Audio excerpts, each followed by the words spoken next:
my name is Juana Gallegos, and I will be talking about Chapter 1, the Introduction to Inclusive Teaching. In this chapter, the learning phrases that I found interesting were, the first one is the least restrictive environment.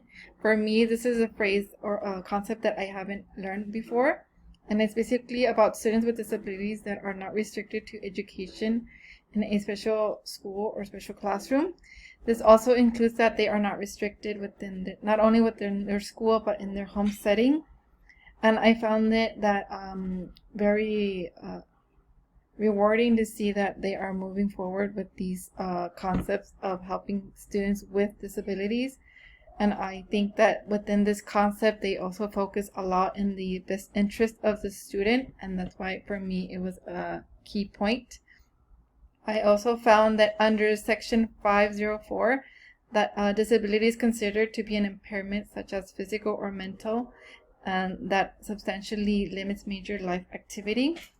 Something that I did find interesting within this section 504 is that they include students placed in special education that have transitioned out, and also students that have history of alcohol or drug abuse, and students that have AIDS. And that's something that I found interesting because I read that the IDEA, the Individual with Disabilities Act, does not cover students with these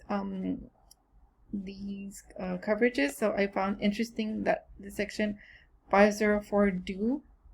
And the final thing that I really like to learn about was that this chapter focuses on talking to the student in a person first language, as in referring to the student first and then their disability. For example, you would refer to a student with hearing impairments rather than saying hearing impaired students. I really like learning that this chapter focuses on focusing more on the students' abilities rather than their disabilities, and also focusing on their characteristics that make them as an individual rather than the focusing on other things that may find them impairing or disabled. Like I said, I think this strengthens the students' confidence, and therefore making them feel that they actually don't have any impairments. Rather, it's just that they may need more adaptations and modifications. So that's something that I really enjoyed learning. Key findings that I found significant in this chapter is I have learned previously a few information about the IDEA Act, but something that I was more reinforced in learning is that this act has 0 rejects, so they do not reject a student unless they do not qualify, and also they are non-discriminatory testing. They provide free and appropriate education, and they also provide the least restrictive environments. They do due process and also encourage parent participation.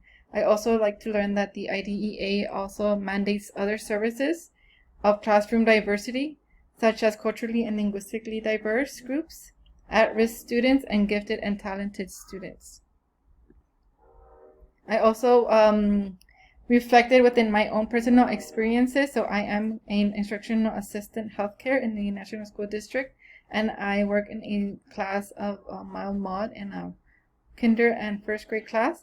And I have had experiences with inclusion and providing one-to-one support and supporting students with behavior. And when I accompany the students in the when they go to the other general education class, I do see that these students do benefit from the inclusion support, and that I feel that they need more of that inclusion time because they are only taken for like an hour a day. But I feel that the more they are included with their other typical students, that they will benefit more and provide more better or improve their communication skills and behavior skills. So it's something that I related my experiences with this chapter and found it relevant and actually an eye-opener for me. And how will I use what I learned and why it's critical? Like I said, I feel that I learned more in this chapter about full inclusion and co-teaching. And I really like that this chapter focuses on the importance of making sure that educators understand what is full inclusion. And basically what I got from this is that it's a civil right, it reduces stigma, it is beneficial, and it's more efficient and promotes equality. So with that, I feel that the full inclusion does benefit the student, and that co-teaching within teachers with general education teachers and special education teachers is a great way to provide students least restrictive environments, and also adapting and modifying the classroom instruction to the best interest of the student.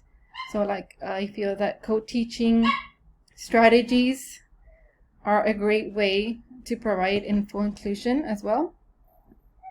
And the last part I feel that I do take away more from this chapter. I really like learning about this pyramid and how they provide the least restrictive environment, which is based on the best interest of the student. So as we see here, there are various layers, I would say, but I think, of course, it's the best interest of the student, but the ultimate goal is for them to be with their classmates, with any regular class, in the future, just to advocate that they are more than their disabilities, and that they are capable of doing whatever, like any other person they can. And I also feel the importance of equity was referenced in this chapter. So that's one of the most important things I took from this. So thank you so much for listening to my reflection.